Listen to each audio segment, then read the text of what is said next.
चलो देखो इसमें हम लोग जो है ठीक है देखते हैं जो है कि सेल्स जो है ठीक है सेल्स की एंट्री कैसे करेंगे। तो सेल्स की एंट्री जो है जितने भी प्रकार के सेल्स की एंट्री हैं वो सारा जो आपको जो इसमें ठीक है यहाँ पे लिख दिए हैं। अब ये एंट्री कैसे होगी कैसे करेंगे, पिछले में आपको जो बताया था जो है परचेज का ठीक है, तो वैसे इसमें भी जो आपका जो है सेल्स का ये है।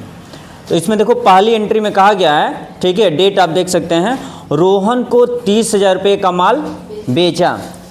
तो आपको बताए हैं कि जब भी ये हो कि माल बेचा या माल खरीदा, अगर माल खरीदा है तो उसके लिए क्या लिखेंगे परचेज, और अगर माल बेचा है तो क्या लिखेंगे सेल्स।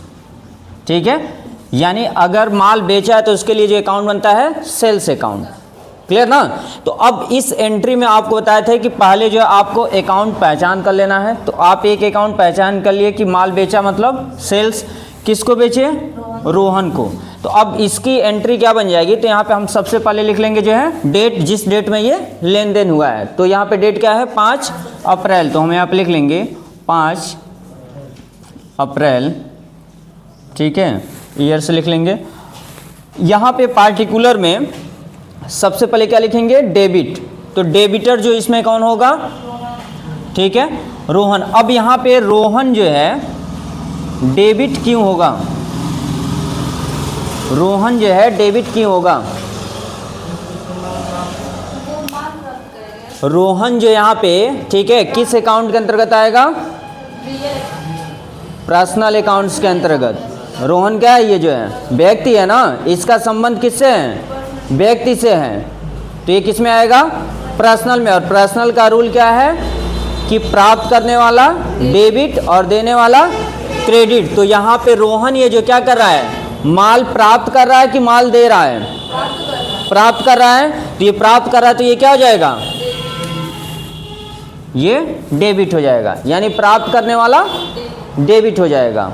क्लियर ना। तो इसमें सबसे पहले लिख लेंगे जो है डेबिटर यानी Rohan, Rohan account DR।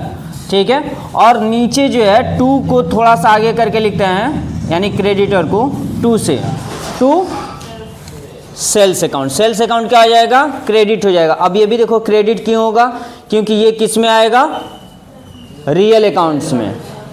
Sales क्या है संपत्ति है ना, ये किस में आएगा रियल अकाउंट्स में। तो रियल अकाउंट्स का रूल क्या है,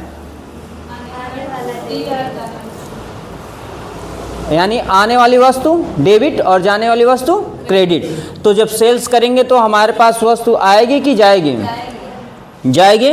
तो ये जाएगी तो क्या होगा जो है क्रेडिट हो जाएगा। तो इसलिए इसको लिख लेंगे टू सेल्स अकाउंट। ठीक है, और जो अमाउंट है 30,000 तो डेबिटर के खाते में यहाँ पे लिखेंगे। ध्यान रखेंगे कुछ लोग क्या करते हैं कि ये अमाउंट इधर उधर लिख देते हैं, जैसे ये सेल्स का मान लो जो है सेल्स के भी अकाउंट में क्या लिखेंगे यही अमाउंट 30,000 लिखेंगे, तो कुछ लोग यहीं लिख देते हैं, कुछ लोग यहाँ लिख देते हैं। ठीक है, तो ऐसा नहीं करना है, ये नहीं कि यहाँ पर आप लिख दें जो है, नहीं, ये इसी के सीध में आपको लिखना है। ठीक है, तो इस तरह से जो है आपका ये क्या हो जाएगा जो है सेल्स की जो एंट्री रहेगी। बस आपको जो ध्यान क्या रखना, अगर आपको जो दिक्कत ये हो रहा है कि सेल्स क्रेडिट होगा कि डेबिट होगा, परचेज डेबिट होगा कि क्रेडिट होगा, तो सीधा सीधा जो एक चीज़ जो ध्यान रख लो कि परचेज जो है हमेशा क्या होता है डेबिट होता है, और सेल्स हमेशा क्या होगा, कुछ कंडीशंस में जो है ये अलग होते हैं। ठीक है, जो आगे आपको बताएंगे जब स्पेशल एंट्री आपको पढ़ाएंगे उसमें। ठीक है, तो उसमें आपको बताएंगे जो है, लेकिन इसमें आप ध्यान रखेंगे कि सेल्स क्या होगा जो है अधिकतर जो है क्रेडिट ही होता है। ठीक है, और परचेज जो है डेबिट ही होगा। तो अगर जो है यहाँ पे सेल्स माल बेचा कहा गया तो सेल्स को जो हम क्या करेंगे डेबिट क्रेडिट में लिख लेंगे, और उसके बाद जिससे भी खरीद रहे हैं ठीक है उसका जो है डेबिट कर देते हैं। अगर वो जो है मान लीजिए यहाँ पे ये इसका नाम लिखा गया है रोहन का, ठीक है, तो रोहन का नाम लिखे हैं इसमें, तो यहाँ पे डेबिटर में क्या लिखेंगे रोहन का नाम लिखेंगे। अब नाम क्यों लिखा जाता है एक चीज़ ये भी आपको बता देते हैं, आगे आपको जो इस एंट्री में आएगी। नाम तभी लिखते हैं जब वो लेन देन क्या होता है उधार होता है, यानी हम ये जो माल बेच रहे हैं ये अभी पैसा इसका हमें नहीं मिला है, ये हमने रोहन को उधार बेचा है। क्लियर ना? आप सीधा सीधा ही जो है कि अगर दुकान पे आप जाते हैं तो दुकानदार आपका नाम कब लिखता है? जब आप उसको पैसा नहीं देते हैं, और जब पैसा देते हैं तो आपका नाम लिखता है? नहीं लिखता है। क्लियर ना? तो ऐसे ये भी जो आपका जो है इसमें नाम तभी लिखा जाता है, ये अकाउंटिंग का रूल है, नाम तभी होता है जब वो उधार होता है, और अगर नगद है तो नाम लिखने की ज़रूरत नहीं है। क्लियर ना? तो अगली एंट्री देखो जो इसमें कहा गया है कि आज़ाद को 14,000 रुपये का नगद माल बेचा। ठीक है, तो अब यहाँ पे देखो एक अकाउंट बनेगा जो है कि माल बेचा। माल बेचा मतलब सेल्स। क्लियर है? और किसको बेचे? आज़ाद को, लेकिन नगद। आज़ाद को बेचे हैं लेकिन क्या बेचे हैं? नगद बेचे हैं।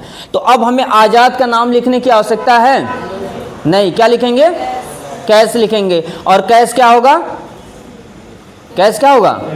डेबिटर होगा। अरे सेल्स क्या होगा? क्रेडिट होगा। तो कैश क्या हो जाएगा? डेबिट हो जाएगा। तो यहाँ पे सबसे पहले हम क्या करेंगे? डेट लिख लेंगे। डेट क्या है? 6 अप्रैल। ठीक है, और यहाँ पे लिख लेते हैं कैश। ठीक है, अब देखो कुछ लोग गलती ये भी करते हैं कि उनको लगता है कि कैश हमेशा 2 से ही लिखा जाएगा जो है। ठीक है, तो ये 2 से किसको लिखते हैं? जो क्रेडिट होगा, चाहे वो कैश हो चाहे कुछ भी हो। ठीक है, कोई भी अकाउंट रहेगा, अगर वो क्रेडिट है तो उसको 2 से लिखा जाएगा। ठीक है, और अगर वो डेबिट है तो उसको जो है, ठीक है, ऐसे ही लिख देते हैं। ठीक है, आगे जब आप टैली पढ़ेंगे तो उसमें 2 और बाई आते हैं। ठीक है, लेकिन इसमें जो अकाउंटिंग के रूल में यही है। क्लियर? अब यहाँ पे हम क्या लिखेंगे? Cash account DR। अब क्रेडिट कौन हो जाएगा? तो सीधा सीधा है कि क्या हो जाएगा? To sales account. ठीक है, यहाँ पे देखो नरेशन हम नहीं लिख रहे हैं, जो नरेशन आप लोग जो है उसको लिख लीजिए। नरेशन मतलब यानी यही, ये जो हिंदी में लिखा गया वही चीज़ यहाँ पे लिख दिया जाता है। ठीक है, यहाँ पर हम नरेशन में लिख लेंगे कि इससे जो है क्या किए हैं, इसको जो है किसको बेचे हैं, तो वो यहाँ पे नरेशन में वही लिख दिया जाता है। आप नरेशन जो इंग्लिश में लिखें, हिंदी में लिखें, ठीक है, जिस भी लैंग्वेज में आप सूटेबल हो उस लैंग्वेज में लिख सकते हैं। क्लियर है? क्योंकि टैली जो है, ठीक है, हर लैंग्वेज में, हर भाषा में जो इसमें एंट्री होती है। ठीक है, तो देखो अब इसका जो अमाउंट लिख लेंगे, कितना अमाउंट? 14,000। सेल्स का जो है 14,000। अब यहाँ पे देखो जो है तीसरे एंट्री पे हम जाते हैं। तीसरी एंट्री में जो है सीधे सीधे क्या कहा गया है कि नगद माल बेचा 6,000 रुपये। तो अब इसकी एंट्री क्या बनेगी बताइए आप लोग? इसकी एंट्री क्या बनेगी? Cash account DR to sales account. ठीक है, कितना है अमाउंट? 6,000। तो लिख लेंगे 6,000, इसमें भी लिख लेंगे 6,000। डेट क्या है? तो डेट लिख लेंगे 7। वैसे पहले डेट ही लिखा जाता है। क्लियर है? ठीक है, अगली एंट्री देखो जो है, अगला ये दिया हुआ है अमित को उधार माल बेचा। तो अब आप लोग इसमें ये बताएंगे कि अमित को उधार माल बेचा, तो क्या ये नगद है? नहीं ना, ये सीधे सीधे क्या कहा गया है? तो अब ये बताओ, जब ये उधार है तो अमित का नाम लिखना जरूरी है या नहीं? जरूरी है। नाम नहीं लिखेंगे तो हमें कैसे पता चलेगा कि इसको उधार बेचे हैं? फिर हम उनसे पैसा जो प्राप्त कर सकते हैं, ले सकते हैं? नहीं मिल सकता है। क्लियर ना? तो अब यहाँ पे देखो जो है, अब इसकी एंट्री क्या बनेगी? तो माल बेचा, सेल्स अकाउंट और अमित। तो एंट्री अब इसकी क्या बन जाएगी जो है? अमित, बोलो जी, अमित DR टू सेल्स। तो यहाँ पे डेट लिख लेंगे। क्या डेट है? 8 अप्रैल। ठीक है, Amit account DR to sales. ठीक है, कितना कितना अमाउंट? 2,000। ठीक है, अब इसके बाद देखो जो है ये जो एंट्री है 9वीं एंट्री, इसको थोड़ा सा ध्यान से समझना। ठीक है, 9 अप्रैल को अजय को माल बेचा। ठीक है, बेच रहे हैं अभी यहाँ पे उधार, जिसका भुगतान HDFC बैंक के चेक द्वारा प्राप्त हो गया। ठीक है, यहाँ पे देखो कहा है कि अजय को माल बेचा 4,000 का, जिसका भुगतान एचडीएफसी बैंक के चेक द्वारा प्राप्त हो गया। ठीक है, यानी मतलब उसने तुरंत जो क्या किया, चेक दे दिया। ठीक है, आप माल उसको बेचे 4,000 का, लेकिन उसने तुरंत आपको जो है चेक दे दिया। अगर कोई ऐसे डेट रहता कि इतने दिन बाद जो है चेक द्वारा पैसा दिया, तो उसकी एंट्री अलग तरीके से करते हैं, लेकिन यहाँ पे ये क्या है, तुरंत है। तो तुरंत यहाँ पे एंट्री है कि अजय को माल बेचे और उसने जो है हमें चेक दे दिया जो है एचडीएफसी बैंक का। तो जब भी आप ध्यान रखेंगे कि जब भी इस तरह से हो कि पैसा जो है आपको चेक द्वारा मिल गया, ठीक है, तो जब चेक द्वारा मिलता है तो हम वहाँ पे चेक नहीं लिखेंगे। ठीक है, ये ध्यान रखेंगे, बैंक का नाम लिखा जाता है।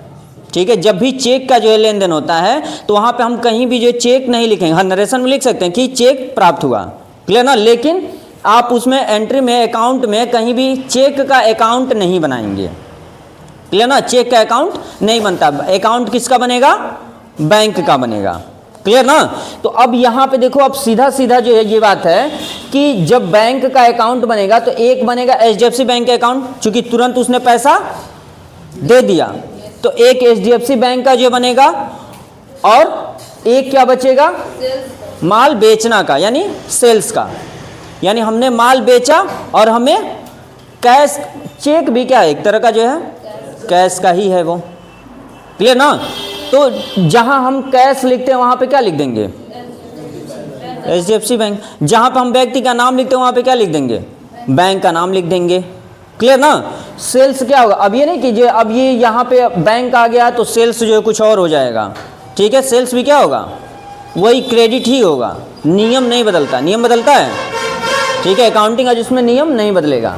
ठीक है, तो अब यहाँ पे देखो जो है अब एंट्री क्या बनेगी, तो एंट्री एक बनेगी जो आपका जो है बैंक का जो बनेगा अकाउंट, और एक बेचने का। ठीक है, तो इसमें डेबिटर कौन होगा, तो आपको पता है माल बेचना मतलब सेल्स क्या होगा, क्रेडिट होगा। ठीक है, तो डेबिटर कौन होगा, एचडीएफसी बैंक। अगर कैश होता तो कैश डेबिट होता, व्यक्ति होता तो व्यक्ति डेबिट होता। तो ऐसे इसमें भी हम क्या करेंगे, लिख लेंगे 9 अप्रैल, और डेबिटर में लिख लेंगे एचडीएफसी बैंक अकाउंट DR, और टू सेल्स अकाउंट। इसमें किसी को कंफ्यूजन अगर होगा तो पूछ लेंगे, जो किसी को कंफ्यूजन है, और अमाउंट लिख लेंगे 4,000। क्लियर है, किसी को कंफ्यूजन नहीं ना। ठीक है, ये देखो ये हो गया, यानी अगर हम उधार बेच रहे हैं तब कैसे एंट्री होगी। ठीक है, अगर हम नगद बेच रहे हैं तब कैसे एंट्री करेंगे, अगर हम जो है, ठीक है, चेक द्वारा अगर बेच रहे हैं तब कैसे एंट्री होगी, और एक और जो है लास्ट एंट्री आपकी आती है कि जैसे क्या है कि आपको बताया है जब माल बेचा कहा जाएगा तब सेल्स जो है अकाउंट लिखा जाता है। लेकिन कई बार क्या होता है कि हम अपने जो है व्यवसाय में कुछ ऐसे सामान को भी बेचते हैं जिसका हम व्यवसाय नहीं करते हैं, बिजनेस नहीं करते हैं, हमारा उसका व्यवसाय नहीं है, लेकिन हम उसको जो है हम उसमें अपनी ज़रूरत के लिए खरीदते हैं लेकिन बेच दे रहे हैं। ठीक है, जैसे कि मान लो कि तुम्हारा कोई जो है दुकान है या कोई जो बड़ी सी शॉप है, ठीक है, जिसमें तुम जो क्या कर रहे हो, सामान दूसरे किसी सामान को जो बेचते हो, ठीक है, लेकिन आपके पास एक जो है पुराना कंप्यूटर था, ठीक है, जिससे आप क्या करते थे, अपने व्यवसाय का जो पूरा हिसाब रखते थे। ठीक है, लेकिन किसी भी कारण जो है आप क्या करना चाहते हो, उसको बेचना चाहते हैं। ठीक है, या तो आप उसको जब बेचेंगे तो आप उसका बिजनेस नहीं करते हैं, आप कंप्यूटर का व्यवसाय नहीं कर रहे हैं। ठीक है, तो जब आप अपनी जो है ज़रूरत की जब चीज़ों को जब बेचते हैं, ठीक है, तो तब उसके लिए जो है सेल्स नहीं लिखा जाता है, तब उसके लिए शब्द जो है हम सेल्स नहीं प्रयोग करेंगे। ठीक है, ये ध्यान रखेंगे।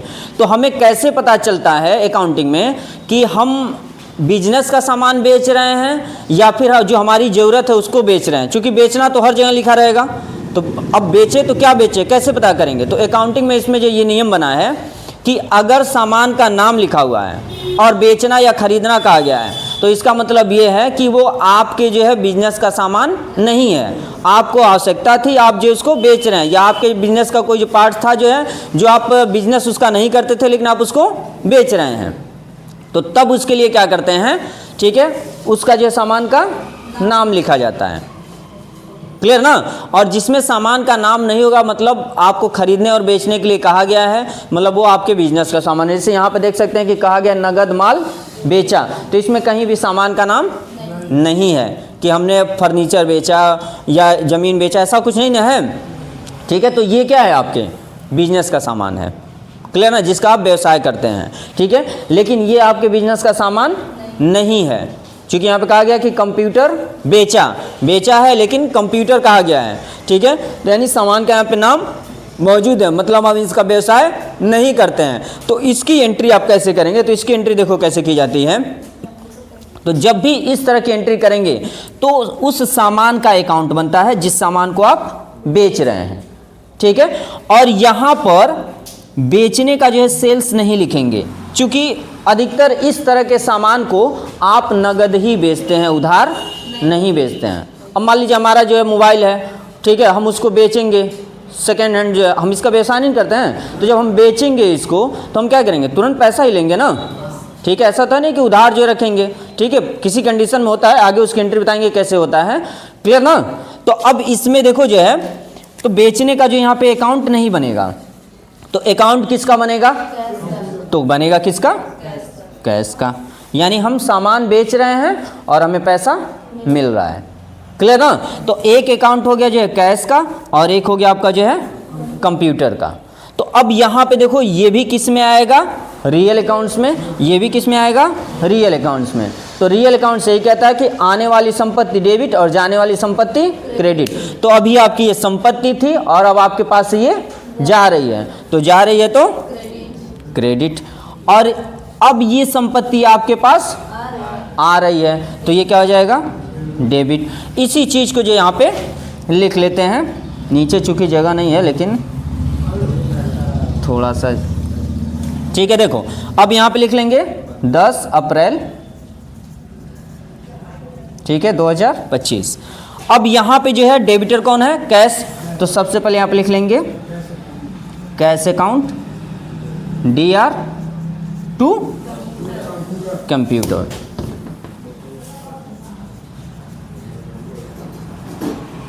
ठीक है, कितना है अमाउंट, तो अमाउंट लिख लेंगे 15,000।